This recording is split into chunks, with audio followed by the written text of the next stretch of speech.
I always imagine that this is actually the boot that the guys from Thursday were thinking of when they started up their Kickstarter campaign, because in that campaign they talked about how they were looking at boots that cost $500 and more, like the look, but were looking for something that was a little bit less expensive, and that's how they came out with their Captain boot, which actually looks quite a bit similar to the White's MP at, only $200. That's totally unsubstantiated. I have no evidence for that at all. Maybe there's a connection there that I'm just making up in my own head. But the White's MP does pull off something that very few other boots can, and that is it's admired by people who aren't like boot guys, and it's also respected by people who are. And let's face it, when you start getting into the really, really high-end boots, it's certainly an acquired taste with double row stitching and, Cuban polished heels and stuff like that.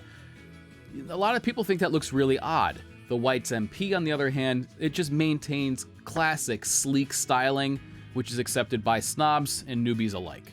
Now, White's has been around since the 1800s, and they're really a pillar of the community. We have them to thank for a lot of the designs that we love today. A lot of the brands that are out now are taking a page out of White's playbook, for sure.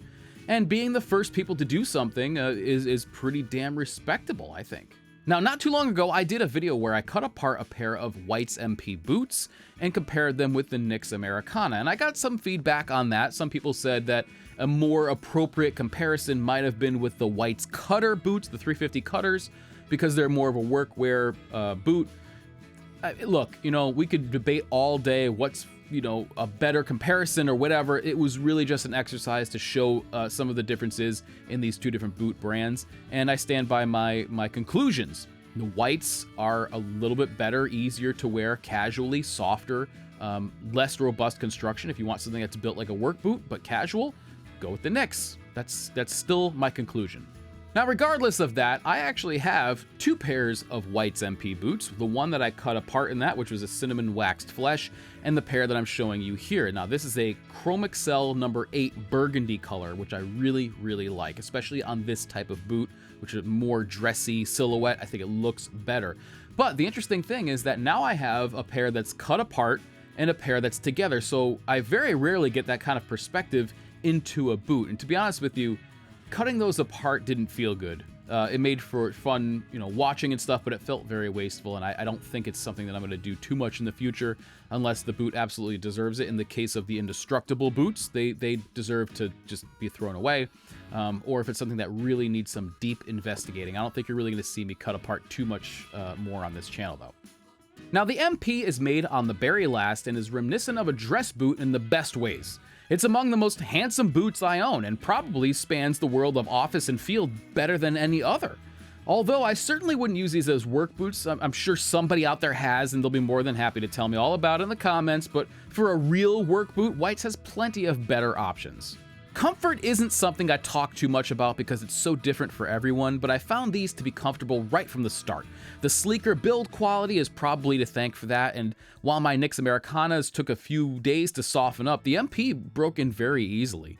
This doesn't mean that there's a lack of support, though. With the arch ease and the structured heel, these boots are wonderfully supportive while still being relatively lightweight. And they're heavier than the Iron Rangers by comparison, but not bothersome at all, especially if you're used to wearing boots. One of the coolest parts of the MP is how many different versions there are, though the names of them make it kind of confusing. In addition to the variants on the White's website, there is also collaborative models from a number of different companies out there. Cap toe, plain toe, a number of different sole options, and a couple of different backstays are interchangeable, and they all have names like Stewart, Sherman, M1TC, designating the build combination. On top of that, there's usually a bunch of different leathers to choose from, like Chrome Excel and Wax Flesh. I got these, as I mentioned before, in a burgundy number 8 Chrome Excel, which isn't the most rare or exotic leather, but I've always loved the color, and the black hardware give the boots kind of a black cherry vibe. The model I chose is the MP Sherman Half Sole for $589, which uses the Ironweight Vibram Mini Lug Half Sole, and this is sort of the dress version of the Half Sole. It's a bit thinner, a bit softer than the standard Mini Lug, but as these were intended to be my fancy boots, I guess, I don't mind the trade-off at all, and I actually prefer the look of a half sole. Overall, the quality control is very good on this pair, and it has been the #1 criticism of White's in the past. My first pair of White's ever had quite a few issues, which sort of soured me on the brand for a while.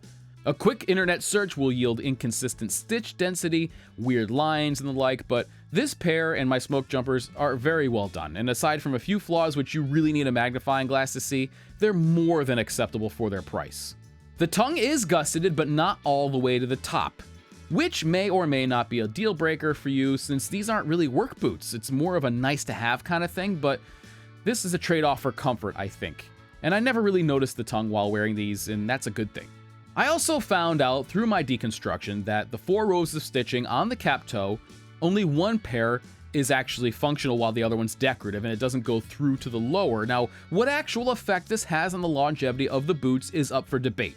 I'd say very little, since most people will really wear these casually, but it was kind of disappointing when I discovered it.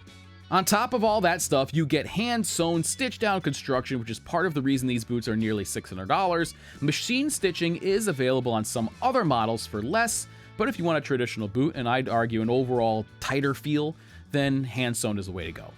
Now, the Whites MP could potentially be the first and last boots that somebody owns, and I don't only mean that in the fact that you can have them resold and rebuilt and ostensibly wear them for many, many decades, but I mean that if you're somebody who doesn't work in manual labor at all, right, and all you need is a pair of boots to wear in addition to your dress shoes and your sneakers as kind of your shoe lineup, there's no reason that these couldn't do it. And part of that is the versatility. These are incredibly versatile. They're sleek enough to go with all but the most formal outfits and rugged enough to be used when it actually counts. You could do some work in them, although again, as I mentioned, Whites has dedicated work boots, which I would say are better suited for that.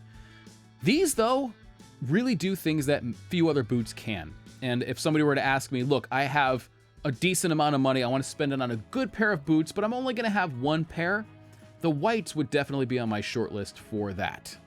So anyway, guys, I want to know what you think. What has your experience been with Whites MP? Is there something in this video that I missed or neglected to mention? Let me know in the comments. Love talking to you guys down there, by the way. Anyway, catch you next time.